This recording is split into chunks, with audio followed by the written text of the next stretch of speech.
Hello, welcome back. Delighted to say Clive Tyldesley is here for the second half. Commentators don't go home at half time. Although I was talking to one, Paul Walker at Hillsborough, on Saturday, and I said, you might as well go, Paul, quite safely. You can go home. And as it turned out, it was a 0-0 draw, and he could have done. That was Sheffield Wednesday against Stoke. And Chris Turner, our old friend, great again to get your insight and your wisdom, Chris, the former Sheffield Wednesday and other clubs. Including Manchester United, goalkeeper and manager. Not manager of Manchester United, just Sheffield Wednesday. What a man. Yet. What a man. You never know. And they've got another new one. I mean, Chris, just bringing you in first, you and I were talking about it. I think in both of our cases, we felt the ideal man was Paul Cook. However, if you can't, or you're not going for Paul Cook, which they didn't do, hey, Tony Pulis, that's a sound choice, isn't it? What do you think? Well, yeah, most definitely, Alan. I think we've all got to start being positive. There's a lot of negativity being spoken about, written about Sheffield Wednesday over the last, it seems to me about 4 years. So, let's be positive. Tony's a very safe manager, great experience, and he's a different name over the door. He's still got the same players, and he's got a tough job on his hands. And I really think he's got a massive battle on his hands. Keep us in the Championship. That's for sure. He kept saying in his interview on Saturday night, following the 0-0 with Stoke, "This is a tough gig. This is a tough gig," and he repeated several times. Clive, you know how tough a gig it is. You've watched Sheffield Wednesday over the years, but you also know Tony Pulis very well indeed. One of the most surreal experiences of my recent life, during the 2016 European Championships in France, Tony was working as a co-commentator, and we did a game together in Nice, which is not as pleasant a setting as you can imagine in European football. Not the game England lost in Nice to Iceland, a different game. And Tony's family were in the south of France and came to the game. And I saw Tony Pulis playing coochie-coo with a grandchild. And this is the man who organizes teams to block at corners like no coach has ever worked in football. I mean, I love him, but as a football manager, he can be underhand, because that's being streetwise. That's what you've got to do. And what I'm coming around to saying is, Tony's one of the 6 oldest managers in football, but that doesn't mean that his methods are prehistoric.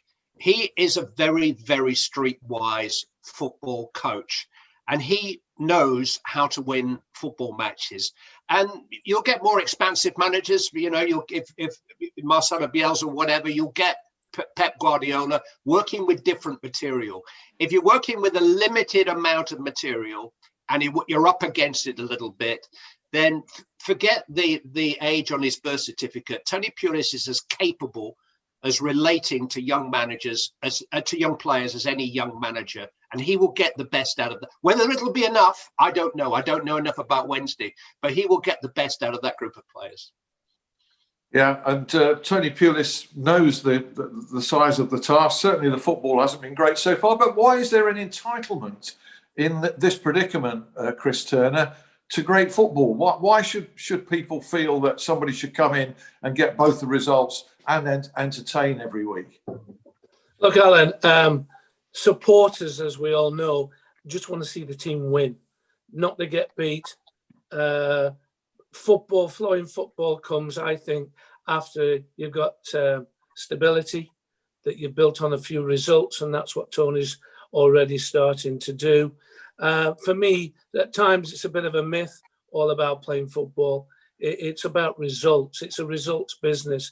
I mean, look at yesterday. Phil Parkinson lost his job at Sunderland for not playing free-flowing football, apparently, from the fans' point of view.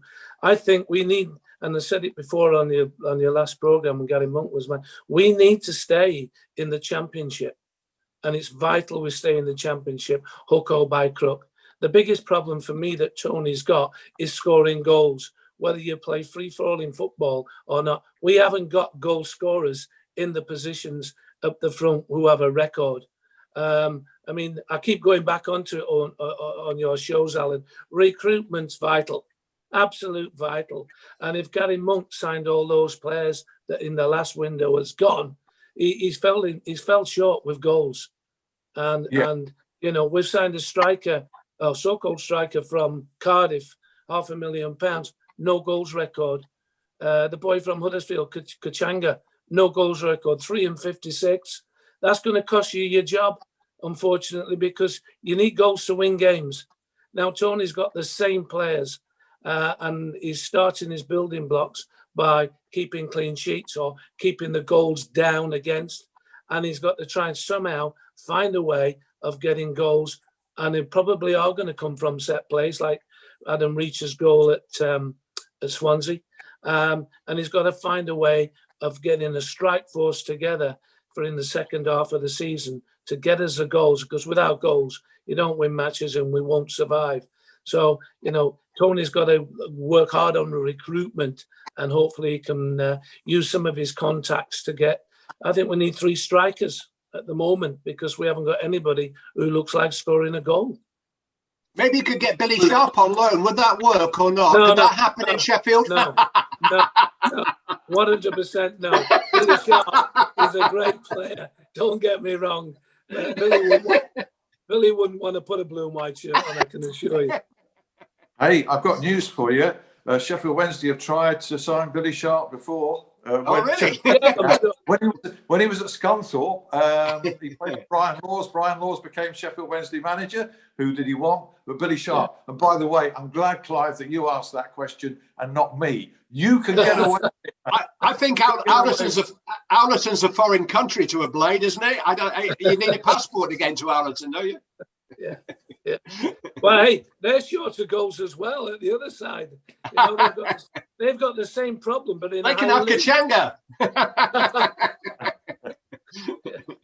Yeah. You've sorted it, boys. You've sorted it. Bit of a clue there in Phil Parkinson being sacked yesterday. So the fact that I've got to come clean and say we're recording this going out. Oh, no. On a Thursday night on Sheffield Live TV. We'll be on my YouTube channel afterwards. And of course, I've also got to say that Sheffield Wednesday will have played Reading at home by then. And so we don't know the result of that particular game. Clive, Reading's quite approximate to you, isn't it? The training ground is in the same postcode as me, a spanking brand new training ground.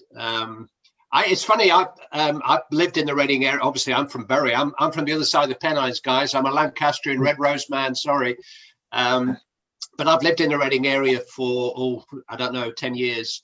And during that time, some of my best sort of pals in the game have been the manager of Reading, and I've been in and out whenever I've had a problem with a foot or knee. I've gone in and got some free physio.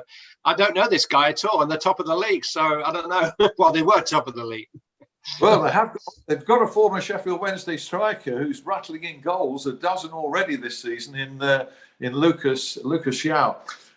Clive, we're going to go to Chris in a minute, talk about the other end of the team, the goalkeeping department, which is always interesting at Sheffield Wednesday. Clive, in 10 minutes' time, you're going to go off and talk to students. So we won't detain you more than the next 10 minutes. I don't call them students, I call them buggers who want my job. Quite right too. Quite right. You must stop helping them, mate. Stop helping them. I know.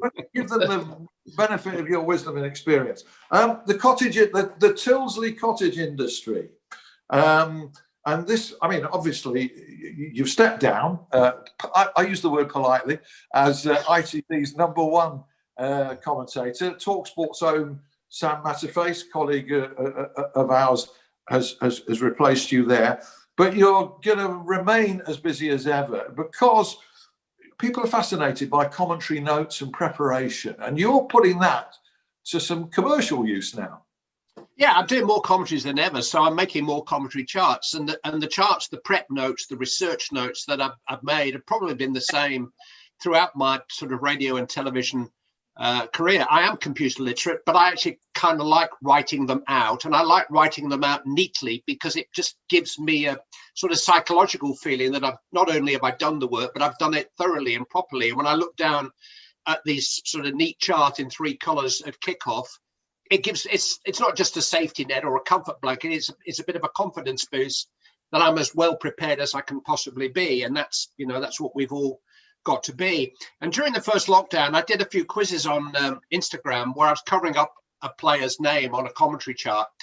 And one of my friends is actually a Radio 1 DJ, Chris Stark, a big Watford fan. He said, "Can I have that chart? I didn't know you had that chart." I said, "Fine, yeah." And he said, "You should sell these." And on we went from there.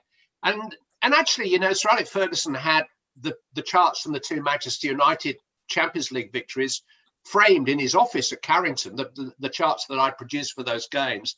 So we thought there might be a market, and my wife bought a dozen frames from Amazon, and we published about 3 games, and a few thousand charts later, we're still going. And funny enough, quite recently, we published the Steel City derby at the semi-final, which has put me under a huge amount of pressure to come up with a Blades chart. Because funny enough, the Watford chart, Sheffield United get beaten in that game too. It was which one? There's another one we put out last week. Wolves promotion, of course, they got beaten in that. So I am in the moment talking to various people about the 1990 promotion game at Filbert Street, and we hope to have that out in a week's time.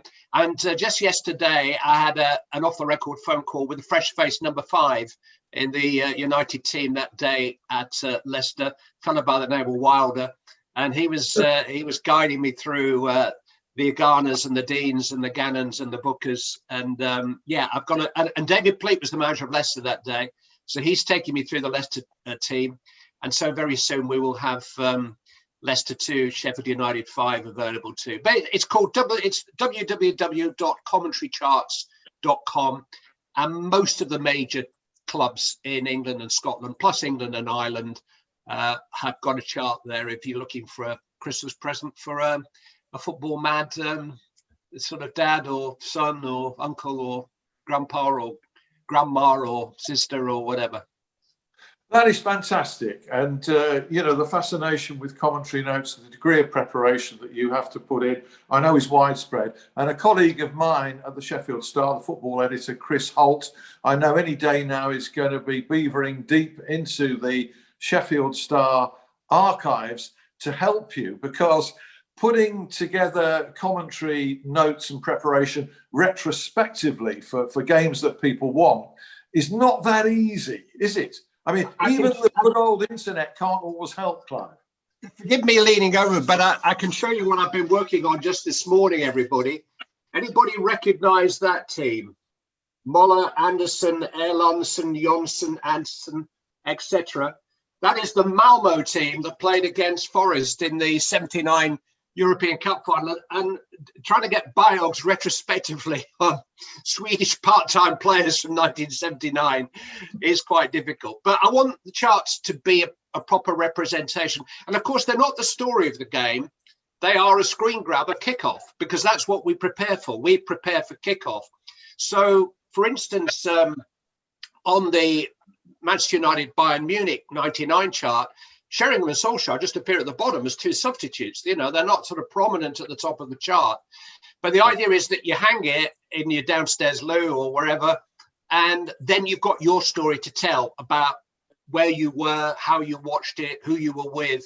So it's an interesting memento in that sense, in so much that it gives you all the detail of the game as a background, and then the memory is yours. Okay, great memories. Chris Turner played in many a big game himself. I've no doubt that the 1991 League Cup final, sponsored by Rumbelows, Sheffield Wednesday 1, Manchester United 0 will feature. Somebody kept a clean sheet. Yeah, we polled the Wednesday fans, and it was a close run thing. But I'm sorry, they went with Woodsy and the Steel City semi. It's funny that, isn't it? That beating United in a semi-final, even though they lost the final, meant more to them than the day they won the final. It's a very, very significant thing. By the way, James Gregg is back on the show this week. In a couple of minutes, we'll go to him for his roundup. We've still to talk to Chris Turner about Kieran Westwood and about young Joe Wildsmith. But Clive, just sort of on a personal note, I mentioned earlier in the show Sheffield Wednesday 0, Stoke 0, which will almost immediately erase from my memory. Except I was thinking of people like yourself. I'm there giving sort of summaries every few minutes, and that was bad enough. But this was a game in which almost nothing happened. But it was also the commentator's worst nightmare. It's kind of murky, foggy day. 2 teams in stripes, blue and white stripes, red and white stripes, and numbers that you cannot possibly see. I don't know about you, but how do you carry on in circumstances like that? It's a word that it begins with bull, and then the rest of it is blather, I think my mum used to call it. No, I mean, it's strangely, much as I'm against 4th and 5th choice away kits, and I cannot understand when teams with really good traditional colours turn up in something, completely different, pink or turquoise, or, I mean, Leeds had maroon on at Everton on Saturday. Okay, Everton got white shorts, but I mean, at least what tends to happen is you don't get the stripes with the number on. You in at least one of the teams isn't in stripes. It's almost as like it's unusual that you saw that game, because usually 2 teams with stripes is seen as some kind of colour clash. Then of course the goalkeeper's wearing something. Well, we had yesterday where Wolves were playing Arsenal, and obviously Leno had come out in an old goalkeeping shirt. Oh, no, Wolves. We're playing against Wolves, and he had to put an Arsenal away shirt on. I mean, it is. Listen, you're now getting sort of kind of numbers which are very sort of modern designs, but actually you can't see the number as clearly as you could when it was just a good old-fashioned number 5. So yeah. And of course, we got number 94 being replaced by number 63, which never helps. And Leeds United, by the way, if I've got admiration for Marcelo Bielsa, but too many hair buns in that team. Yes. It's great if you get one player with a hair bun, you think, right, I know him. But 3, no. I was really struggling with Harrison and Phillips at one stage. I think Calvin Phillips passed to himself at one stage during the game. People say, oh, you better make a note of the colour of the boots, because we get sort of multicolour boots. That's not simple, because there's several with orange boots, several with pink boots, some with pink. And none with black. Oh, yeah. There's no players with black. But I tell you what, it's been an absolute pleasure, Clive, for you to come on the show. Really, really enjoyed chatting to you. Good fun, guys. Look after him, Chris. Okay, thank you, Clive. Good to hear from you. Bye-bye. Bye-bye. During the season, Clive Tyldesley there. We're going to go back to Chris Turner in a moment, but first, we're bringing back James Gregg. We've not dropped him. It's just that there's been nothing for him to talk about in terms of regional sport, but there is now. James Gregg. Thank you very much indeed, Alan. Yeah, of course. Look, if you are watching this roundup and you're a fan of the Blades or the Owls, you probably don't need me to tell you the score, but just to mark your card, the Owls, of course, drawing 1-1 with Reading last night. That was after a 0-0 draw with Stoke at the weekend, and the Blades on the same day on Saturday with a 1-0 loss against West Brom, despite creating a plethora of chances. So let's see if both of our league clubs can pick up a win this coming weekend. Now, the whole point of this roundup is just to talk about some of our local non-league sides and also a bit of grassroots sport as well. Look, we were all really hopeful, weren't we, of fans being allowed back, some kind of level of normality resuming after the government announcement last week, but it looks increasingly likely that Hallam FC, Stocksbridge, Worksop, Sheffield FC, Handsworth, Penistone Church, all those sides that were doing so well before the lockdown with an influx of supporters that they'd never had before. Of course, with nobody allowed going to Bramall Lane or Hillsborough, people were going to Sandygate in the Coach and Horses and having a great afternoon, socially distanced, beers, pies, watching live sport. It was brilliant. Inexplicably, that wasn't allowed to continue. The league, though, that many of those clubs sit in, the Northern Counties East League, conducted an emergency meeting on Monday, and that was including a poll from all the sides.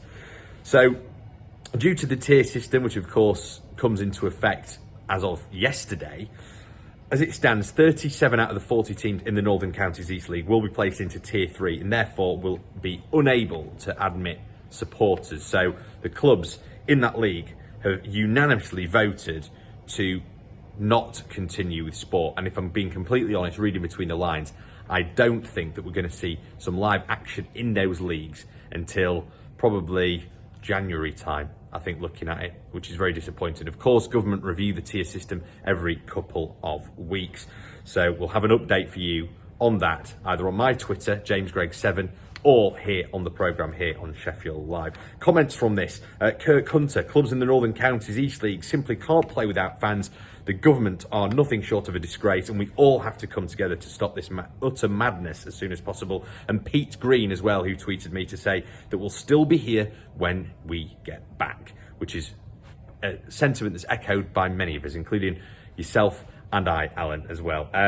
And back in action, though, are the Sharks. There's no Steelers, no Eagles news to bring you, but behind closed doors, the Sharks, the BBL is continuing, and a busy period, as you can imagine. They're cramming loads of games, sort of backdated matches that were obviously postponed due to coronavirus.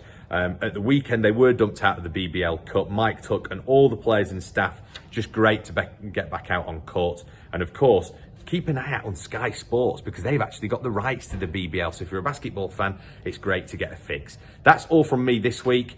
Back to you, Clive. Back to you, Alan. And hopefully, I'll see you in there soon. Thanks ever so much, James. And we look forward to your feature becoming a regular one again with football, not only football, but all sport back. Let's have a normal, let's not make it a new normal 2021. Let's make it a normal 2021. Sheffield Wednesday wouldn't be normal if we weren't talking about goalkeepers. In comes a new manager, Tony Pulis. Immediately, it's a clean slate for everybody. Kieran Westwood comes in from the cold, comes back. I actually felt for him. He made an error in his first game, which was costly, and then he picks up an injury. Joe Wildsmith's in. How do you read the whole situation there, Chris Turner? I'm laughing because the number of times we've spoken about Kieran Westwood and what's happening with him at the club, it's just amazing. I mean, Tony, as we said earlier, an experienced manager, has looked at the situation. He's got one of the best goalkeepers, if not the best, a couple of years ago in the Championship, kicking his heels in the stands, not playing, not training. He's thought straight away, right, need the best, need the most experienced at the back to build his platform on. Unfortunately, as it happens, goalkeeping's about decision making. And if Kieran would have been playing games, he wouldn't have made that mistake against Preston. It was a simple catch it or punch, and he made. But I've got to say, the finish by the Preston player was superb. And then the second game, halfway in the first half, is had to come off due to an injury, which once again, when a player's not been playing for a long time, it's a lot different training to playing. Your body is not being used to certain situations, and unfortunately Kieran's got injured. So now Joe Wildsmith's now the number one. It was Cameron Dawson, then Kieran, now back to Joe. I mean, it's a problem, and hopefully Joe, who's got the shirt at the moment, can build on Saturday's performance, fine save late on in the game or so. Let's hope that Joe can command that spot, gain confidence from being a stronger, organised back four, back three, back five, and he can build on confidence and stay in the team by playing good performances. Whoever's the goalkeeper in a Tony Pulis team is going to be better off, aren't they? Well, I think, because Tony builds his teams from the back in terms of being strong, stopping crosses, everything. I mean, I keep going. Football's full of myths, and people, especially supporters, they live on these myths. And the game's not changed in 200 years, whatever football league's been going. You score at one end and you don't concede at the other. And you work hard on your team when you haven't got the ball, and you work hard on your team when you've got the ball to create and score goals. And you know, we haven't been scoring enough goals this season, and we haven't been atrocious at the back. In a couple of games, we've let some bad goals in, as Gary Monk kept saying, keep making mistakes. But you know, I think Tony's going to alleviate those mistakes by making sure that the team's organised from the back, stopping crosses coming in, blocking shots, keeping the 18-yard box clear, etc., etc., defending well on set plays. And then you have to work on the things going forward. Yeah, and just final point in terms of going forward, you sense that certain players are going to be really liked and appreciated by Tony Pulis, and one of those is Kadeem Harris, who is Tony's always liked a bit of pace out wide, people who can transport the ball a distance, and also a player that even if he makes a mistake, is never afraid to take a man on again and try and beat him. He's a winger that will always attempt to do what he's out there on the field for. I really like Kadeem Harris. Do you share that? I really like his style, the way he goes about it. Oh, most definitely. It's a dying breed in the game, and I cannot, for the life of me, understand why coaches at youth levels, at schoolboy levels, and obviously in the pro game, are not looking for fast, pacey players that take people on and that can run with the ball and that can get people in the stands off the seats and watching something exciting. And that's what every club, every team should have. If we can get somebody else on the opposite wing, then you're in business. And I can see, you know, if Tony can find somebody else as well as in that team to be pacey down the opposite flank to Kareem, you then get your strikers getting service and getting opportunities and getting chances. And, you know, once again, when you're defending and you're having to battle for your lives to defend, and the ball can get to a player like Harris, who then can run the length of the field with the ball, he's going to, once again, he turns defence from attack very, very quickly. And the crowds like to see that. What crowd? When crowds can come back. I know it's weird at the moment, and you know, let's have fans back in quickly, because even though last Saturday at Hillsborough I said to people, you can think yourself thankful you missed that. That was very much tongue-in-cheek, because I think a crowd there could well have transformed the game of football, and that's what we're lacking. We've lacked nothing in the last hour or so. It's been absolutely fascinating chatting to Clive Tyldesley and again to Chris Turner. Thank you to both of you, and to James Gregg, and to you for watching, and we hope to be back with another show very soon. See you now. Bye-bye.